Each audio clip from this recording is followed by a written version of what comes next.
अवघ्या काही तासांच्या पावसानं काल मुंबईची तुंबई झालेली होती आणि याच मुद्द्यावरून आदित्य ठाकरे यांनी सरकारवर निशाणा साधलेला आहे, जोरदार टीका केली आहे। वळूयात पुढच्या बातमीकडे।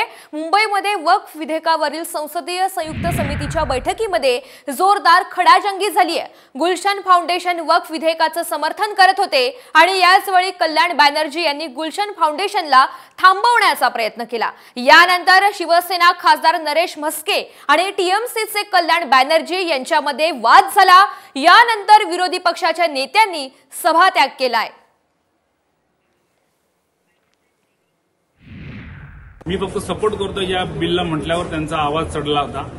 त्यांनी माझ्यावर ओरडले, त्यांना वक्फच्या याच्याशी घेणे देणं नाहीये, त्यांना फक्त तमाशा करायचा होता। इथे बऱ्याच 2-3 लोकांशी त्यांनी वाद घातलेत आणि कल्याण बॅनर्जी सारखे लोक निवडून कशी येतात असाच मला प्रश्न पडलेला आहे। जे मुसलमानांच्या चांगल्यासाठी विचार करू शकत नाही ते मुसलमानांना ऐकून सुद्धा घेऊ शकत नाही, अपोजिशन मध्ये असो किंवा त्यांच्या विरोधातल्या सगळं जवळचे असो। त्यांच्या अंगावरती खेकसणं, त्यांना जा म्हणून बोलणं, हकलणं आणि त्यांच्या नावाने आरडाओरड करणं हे योग्य नाही। आणि म्हणून मला मध्ये पडावं लागलं की आपण त्यांना विटनेस म्हणून बोलवलेलं आहे, तर आपण त्यांच्या अंगावर ओरडणं हा तुम्हाला अधिकार दिलेला नाहीये। तुम्हाला जे काय बोलायचं ते चेअरमनशी बोला आणि त्यांचा अपमान करणं हे मी सहन करणार नाही।